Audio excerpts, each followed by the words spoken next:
اس کائنات میں آنے والا پہلا انسان ہی اس دنیا کا پہلا نبی آدم علیہ السلام ہے۔ نبی اکرم صلی اللہ علیہ وسلم تک کم و بیش 1,24,000 پیغمبر اللہ نے اپنا پیغام دے کر انسانیت کے بھلے کے لیے، انسانیت کی ہدایت کے لیے دنیا میں بھیجا۔ انسانیت کی ہدایت اور انسانیت کی رہنمائی کے لیے یہ 1,24,000 کے قریب پیغمبر دنیا میں تشریف لائیں۔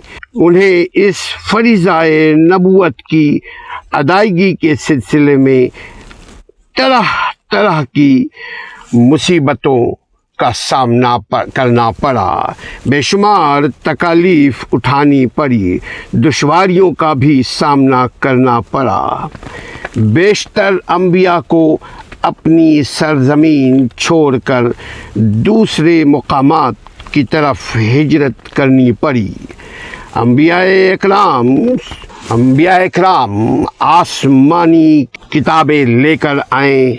ان آسمانی کتابوں میں قصص الانبیاء یعنی نبیوں کا واقعہ، نبیوں کی کہانی، نبیوں کی قصے کثرت سے بیان کیا گیا ہے، مگر یہ قصص محض حکایت و افسانہ بننے کے لیے نہیں اللہ نے نازل کیا۔